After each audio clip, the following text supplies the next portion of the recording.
Hello everyone! Welcome to my bold and the beautiful gossip channel. I hope you're all having an amazing day. Before we dive into today's content, make sure to hit that subscribe button and show some love by giving this video a thumbs up. At Forrester, Justin investigates the LLC desk work and affirms that Carter's attempting to act deceptively. He requests one moment to look nearer. Brooke and Edge move to one side and he shouts, "Some companion, huh?" He says thanks to her for carrying this to him. Brooke says obviously, she wouldn't allow him to take his organization from him. Edge promises this won't ever stand up in court. His deceptive companion is attempting to swindle his direction into power and will swindle right out of the organization. Justin requests to take a duplicate with him so he can consult with a partner. Edge inquires, "You can fix this, right?" Justin calls attention to the chief's approved this. Edge roars that they didn't have the foggiest idea what they marked, that is the point. Justin will see what he can do, yet cautions this might be a touch surprisingly troublesome. After he leaves, Edge is certain he'll track down an escape clause. This is such a double-crossing, and from Carter as well as from Trust. Brooke gestures, "It's indefensible." She thinks he really wants to recollect that this all started with a misconception.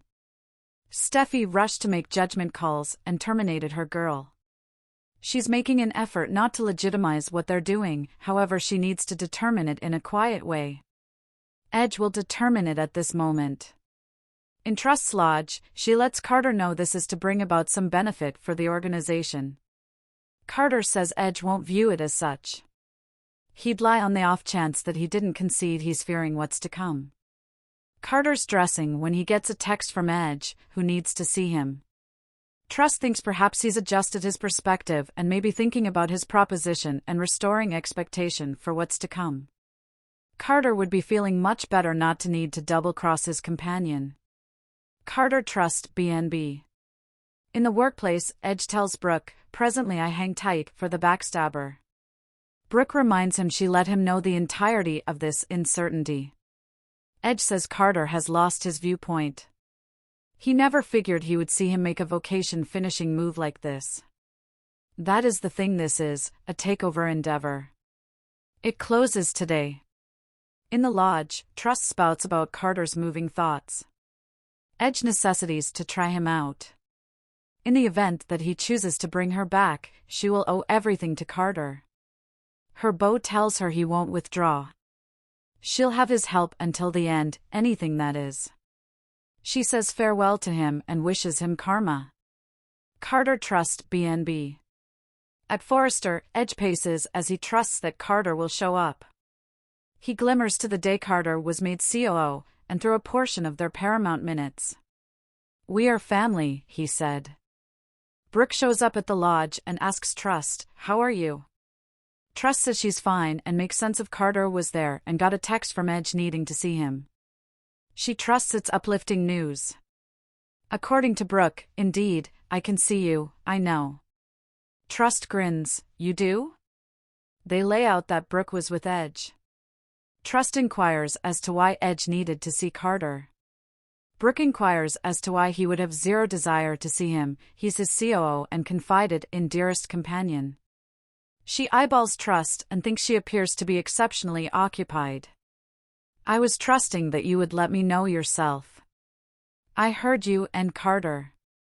Trust inquires, "You heard us?"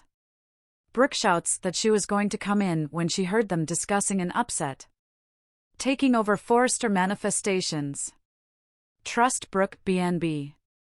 Carter shows up in the principal office and Edge is situated with his back to him.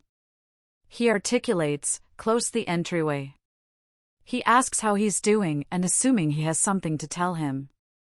According to Pivoting Ye, "No? All things considered, I have something to tell you." "I know. I understand what you're doing. I understand what you're doing." Edge asks Carter, "Did it at any point seem obvious to you that she's simply utilizing you?"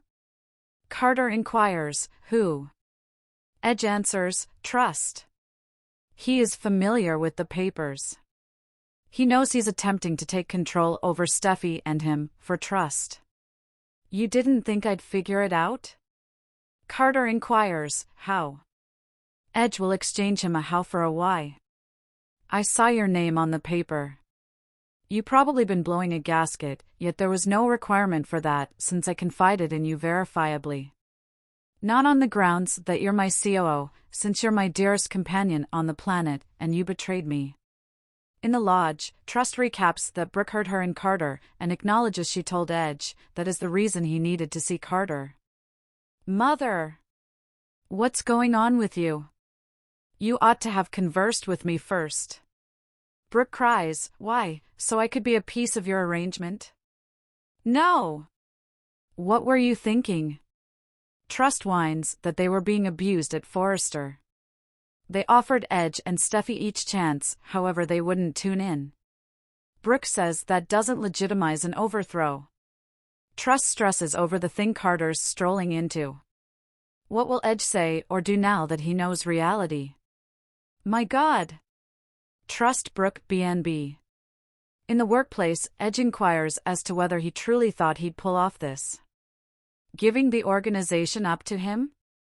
He's not worried about papers, that is no problem. What he's worried about is the reason he'd do this to him. Since we passed on your enormous thought? We're a style house, and we needed to remain a design house, that is all.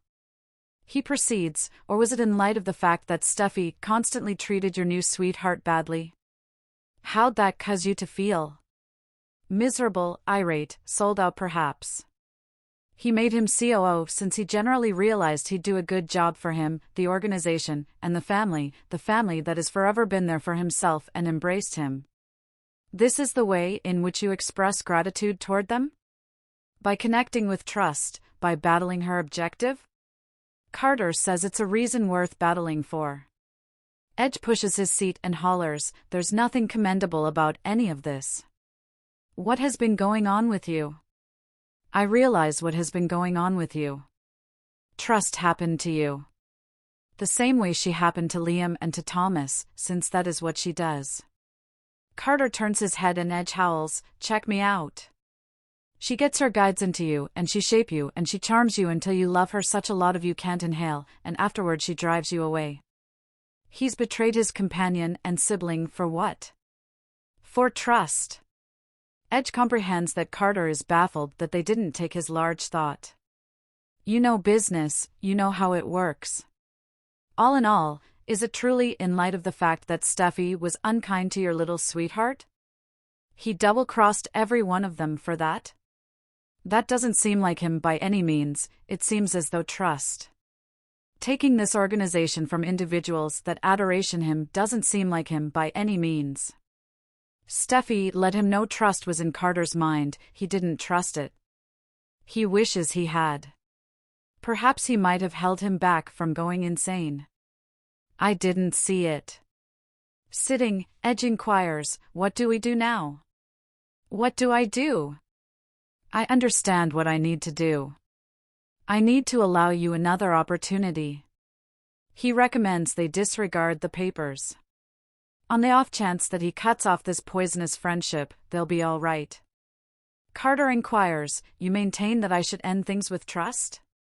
Edge gestures, get her out of your life before it's past the point of no return.